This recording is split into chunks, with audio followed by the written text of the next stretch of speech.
બોલો શું થાય છે તમને? મને બધા ઉપર ગુસ્સો બહુ આવે છે. એનો કોઈ ઈલાજ તો નથી, પણ હું તમને કાગળ આપું છું, જેના ઉપર ગુસ્સો આવે ને એનું નામ કાગળમાં લખી અને એને હળગાવી દેજો. હા, વાંધો નહીં. તો કેમ રહ્યું હવે તમને? તમે કીધું ને એમ બધાને હળગાવી તો દીધા, પણ આ કાગળનું શું કરવાનું? ઓય દવા લઈ આવ્યા? દવા તો લઈ આવ્યો, પણ ડોક્ટરે જમીન લેવાનું કીધું. હવે અહીંયા ઝેર ખાવાના પૈસા નથી, જમીન કેવી રીતે લેવી? અરે જમીન એટલે કે ખાઈને લેવાની, ખાઈને. તમારામાં તો બુદ્ધિ જ નથી. બુદ્ધિ નથી એટલે તો તારી હારે લગ્ન કર્યા. બુદ્ધિ હોત તો તને લાવે જ. મનીષા, હું જાઉં છું 15 દિવસ મારા પિયર. હો 15 દિવસ મજા આવશે, ઘરમાં કોઈ નહીં હોય. અરે મમ્મી, પણ મને નહીં મજા આવે તમારા વિના.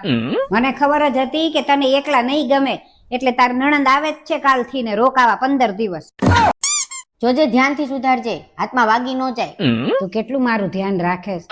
ધ્યાન કાંઈ નહીં, તને વાગશે તો કામ કોણ કરશે? મનીષા, એક વાત પૂછું? હા મમ્મી, પૂછો ને.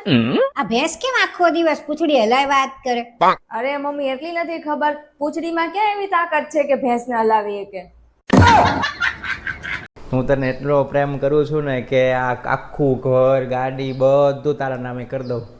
હવે રેવા દે, 10-20 રૂપિયા તો મારી પાસેથી માંગેસ ને ઘર નામે કરવાની વાત કરેસ. મનીષા, કપડા ધોઈ ગયા? હા મમ્મી, ધોવાઈ ગયા. કચરા પોતા થઈ ગયા? હા થઈ ગયા. વાસણ ઉટકી લીધા? હા ઉટકાઈ ગયા. આટલા બધા વેલા કામ કરવાની શું જરૂર હતી? આ બાજુવાળાની વહુ જો આખો દિવસ કામ કર્યા રાખેસ. મમ્મી, તમને ખબર છે તમારો છોકરો એમ કહેતો હતો કે આખી શેરીમાં હું એક જ ખૂબસૂરત છું. અરે ઈ નવરી બજાર તો હાવ ખોટો છે, એની વાત સિરિયસલી ન લેવી તારે. જુઓ, ભગવાનની દયાથી તમારું બેયનું નક્કી તો થઈ ગયું છે, પણ હું તને એક વાત કહી દઉં કે મારી છોકરીને ધૂળની એલર્જી છે, ધુમાડાની એલર્જી છે, પરસેવાની એલર્જી છે અને સાબુની એલર્જી છે, તો તું ધ્યાન રાખજે. હો સીધું સીધું કહી દો ને કે કઈ કામ નહીં કરે, કામની જ એલર્જી છે. એ મનીષા, ટિફિન લઈ જા તારું, ભૂલી ગઈ. એ હા, આવું. અરે મમ્મી, તમે કેટલા સારા છો, મારી માટે ટિફિન બનાવી દીધું. શું છે અંદર? આમાં અથાણું છે, પરોઠા બહારથી લઈ લેજે. હેલા, તમને ખબર હે શું? આજના જમાનામાં છોકરાઓ કરે ને એ બધું જ છોકરીઓ કરી શકે. અચ્છા એવું? તો હું કરું એ કરી બતાય. આ શું કરો તમે? બસ આ જ કરવાનું હોય, ચૂપ રહીને દેખાડવાનું હોય.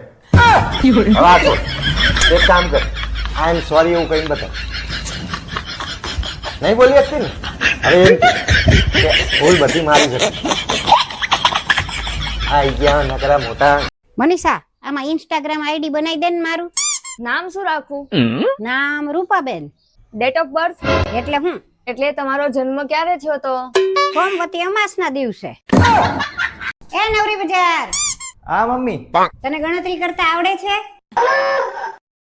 મમ્મી પૈસા ગણે છે, કદાચ ગણવાનું કે ગણતા ગણતા 2-3 કાઢી લે છે ને ખબર નહીં પડે. હા મમ્મી, આવડે જ ને ગણતા. તો કુકરની 4 સીટી થાય ને એટલે ગેસ બંધ કરી દેજે. ઓય, તમારું લગ્ન પહેલાનું જીવન સારું હતું કે પછીનું? લગ્ન પહેલાનું એ તો કઈ જીવન હતું.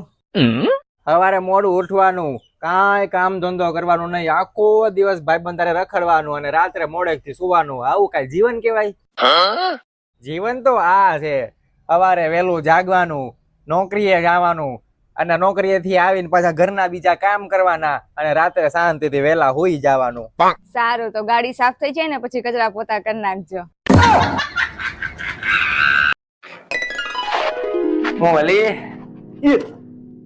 આપણી સોસાયટીમાં પોલીસની એમ્બ્યુલન્સની ગાડી શું કરે? ઓલા નવા પતિ પત્ની નથી રહેવા આવ્યા? હા, એમ એની ઘરવાળી એને છૂટું કુકર માર્યું એની ઘરવાળાને. પણ કેમ? ઓલી હજી પોતું મારી રહેતી, એને ઘરવાળો એમાં હાલી ગયો. તો પણ આ એમ્બ્યુલન્સ વાળા હજી શું બહાર ઉભા છે? કેમ એને દવાખાને નથી લઈ જતા? અને પોલીસ વાળા કેમ કઈ કરતા નથી? એટલે આ પોતું હજી હુકાણું નથી.